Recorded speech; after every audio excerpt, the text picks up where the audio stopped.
Hola, ¿qué tal? Es un gusto poder estar nuevamente juntos. ¿Cómo la han pasado? Espero que hayan llenado su casa del gozo del Señor y que sepan que es nuestra fortaleza. Espero que hayan entendido claramente que nos está insistiendo que debemos de estar contentos y que no importa el lugar donde nos encontremos y las condiciones en las que estemos, el Señor quiere que vivamos en alegría, en gozo, en satisfacción. La Escritura nos habla del pasaje de Pablo y Silas. Y nos dice que Pablo, yendo de camino, se encontró con una mujer que tenía un espíritu inmundo y que gritaba: estos son hijos del Dios Altísimo. Aparentemente, pues está diciendo la verdad, y pudiera ser que la gente volteara para ver a Pablo con la finalidad de hacerle ver: sí, estos son hijos del Dios Altísimo, quien nos anuncian el camino de salvación. Pero en realidad dice la Escritura que esto le desagradó a Pablo, porque no era algo que le permitiera hablar la palabra de Dios, debido a que era un espíritu que de alguna forma bloqueaba el entendimiento de la gente. De alguna manera no le permitía que las personas entraran, o sus palabras entraran con el Evangelio a su corazón. Así de que la Escritura dice en Hechos 16, dice: y esto hacía por muchos días esta mujer, mas desagradando a Pablo, este se volvió y dijo al Espíritu: te mando en el nombre de Jesucristo que salgas de ella, y salió en aquella misma hora. La autoridad que tenía era impresionante. Te mando en el nombre de Cristo que salgas de ella. E inmediatamente salió. Así de que ese espíritu de tristeza, de amargura, de dolor, de enojo, aunque sabemos las circunstancias que estamos viviendo, nosotros necesitamos echar fuera ese espíritu. Espíritu de pasividad, fuera. Espíritu de apatía, fuera. Espíritu que nos produce estar como letargados, tiene que salir.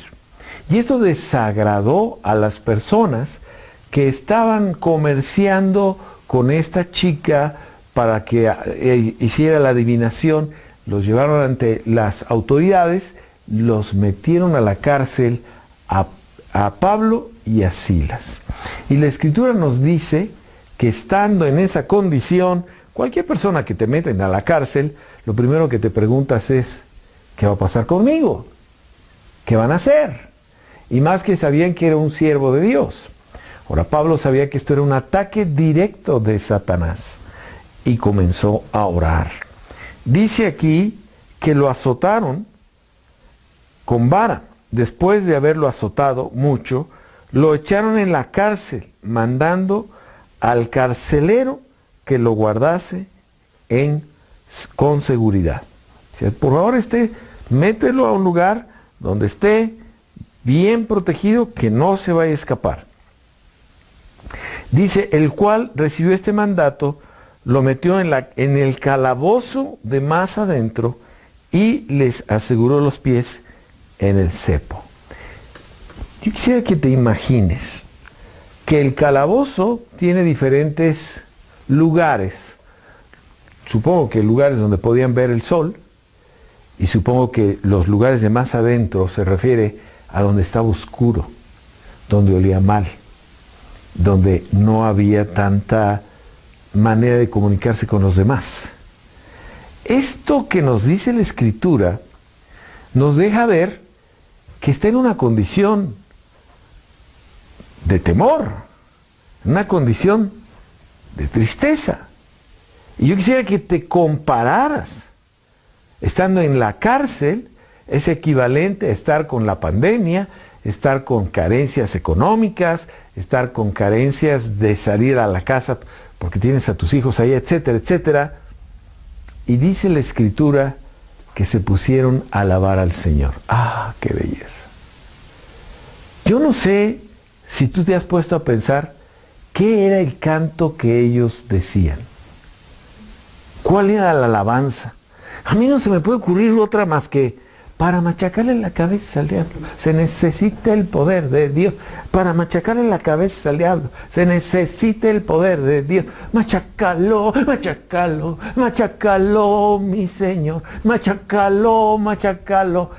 Y de pronto dice la Escritura que orando al Señor, entonces sobrevino de repente un gran terremoto, de tal manera que los cimientos de la cárcel se sacudían, y al instante se abrieron las puertas y las cadenas dice aquí, de todos se soltaron.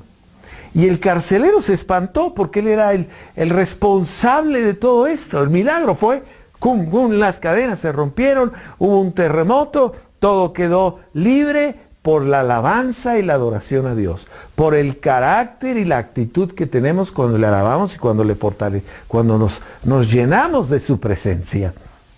Pero de pronto, el carcelero, cuando se iba a quitar la vida, Pablo dice, no te hagas daño, aquí estamos, no nos hemos ido. Y después de platicar con el carcelero, hay una parte de la Biblia aquí que me fascina, que le dice el carcelero, ¿qué debo de hacer para ser salvo? ¡Ay, hermoso! La pregunta de los 64,000, ¿qué debo hacer para ser salvo? Cree y serás salvo tú y tu casa. Eso es lo que le está diciendo. Tú y tu casa, si tan solo crees, si tan solo te doblegas al Señor, si tan solo le dices, Dios mío, ayúdame, Dios mío, cámbiame, Dios mío, fortaléceme, yo recibo a Cristo como mi Señor y Salvador, dice que si crees, serás salvo tú y tu casa. Así de que aquí tenemos dos cosas características.